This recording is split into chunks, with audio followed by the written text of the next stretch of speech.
Hi friends, welcome to my channel. ഇന്നത്തെ നമ്മുടെ recipe colourful ആയിട്ടുള്ള സദ്യ സ്പെഷ്യൽ ആയിട്ടുള്ള ബീട്രൂട്ട് പച്ചടിയാണ്.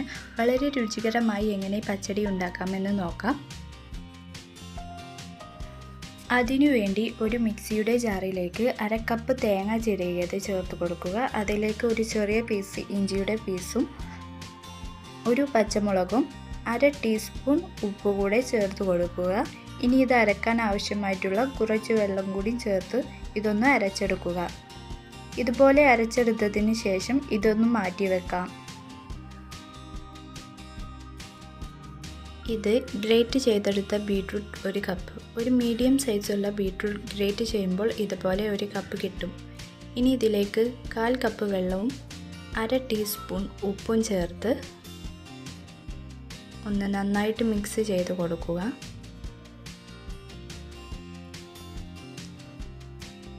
ഇനി സ്റ്റൗ ഓൺ ചെയ്ത് ഇതൊന്ന് തിളക്കുന്നത് വരെ വെയിറ്റ് ചെയ്യുക.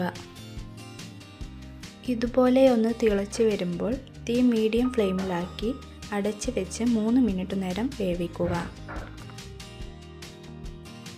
3 മിനിറ്റിന് ശേഷം തുറന്ന് ഒന്ന് ഇളക്കി കൊടുക്കുക. എന്നിട്ട് വീണ്ടും 3 മിനിറ്റ് നേരം അടച്ച് വെച്ച് വേവിക്കുക. ഇപ്പോൾ 3 മിനിറ്റ് കഴിഞ്ഞിട്ടുണ്ട്. ഇതിലെ വെള്ളമെല്ലാം വറ്റി ബീട്രൂട്ട് നന്നായി വെന്ത് വന്നിട്ടുണ്ട്. ഇനി ഇതിലേക്ക് മാറ്റി വെച്ചിട്ടുള്ള തേങ്ങ മിക്സ് ചേർത്ത് കൊടുക്കുക. തേങ്ങ മിക്സ് ചേർത്തതിന് ശേഷം നന്നായിട്ടൊന്ന് ഇളക്കി യോജിപ്പിച്ച് കൊടുക്കുക. തീ മീഡിയം ഫ്ലെയിമിൽ ഇട്ട് കൊടുക്കുക. തേങ്ങ ഒന്ന് നന്നായി ചൂടായി വരുന്നത് വരെ ഇളക്കി കൊടുക്കുക. 1 മിനിറ്റോളം ഇളക്കിയതിന് ശേഷം സ്റ്റൗ ഓഫ് ചെയ്ത് കട്ടകളൊന്നുമില്ലാതെ ഉടച്ചെടുത്ത 1/2 കപ്പ് തൈര് ഒഴിച്ചു കൊടുക്കുക. മീഡിയം പുളിയുള്ള തൈര് എടുക്കുന്നതാണ് നല്ലത്. നല്ല പുളിയുള്ള തൈരും തീരെ പുളിയില്ലാത്ത തൈരും ഒഴിവാക്കുന്നതായിരിക്കും നല്ലത്. ഇനി ഇതൊന്ന് നന്നായിട്ട് മിക്സ് ചെയ്തെടുക്കുക. ഇനി ഇതിലേക്ക് താളിപ്പ് ചേർക്കണം. അതിനായി ഒരു പാനിലേക്ക് 2 ടേബിൾ സ്പൂൺ വെളിച്ചെണ്ണ ഒഴിച്ച് ചൂടായി വരുമ്പോൾ അതിലേക്ക് 1/2 ടീസ്പൂൺ കടുക് ചേർത്ത് കൊടുക്കുക.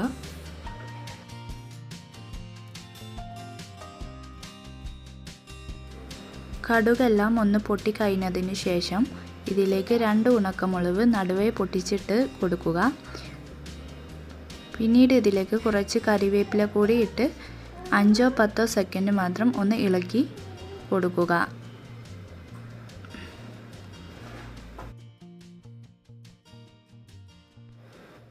ഇനി ഇത് നമ്മുടെ പച്ചടിയിലേക്ക് ഒഴിച്ചു കൊടുത്ത് നന്നായിട്ടൊന്ന് മിക്സ് ചെയ്ത് കൊടുക്കുക.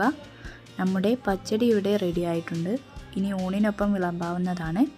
വളരെ ഈസി ആയിട്ടുള്ളൊരു പച്ചടിയാണ്. എല്ലാവരും ഒന്ന് ട്രൈ ചെയ്ത് നോക്കുക. നിങ്ങളുടെ വിലയേറിയ ഫീഡ്ബാക്കുകൾ താഴെ കമൻറ്റായി അറിയിക്കുക. നല്ലൊരു വീഡിയോയുമായി വീണ്ടും കാണാം. അതുവരേക്കും ബൈ ഫ്രണ്ട്സ്.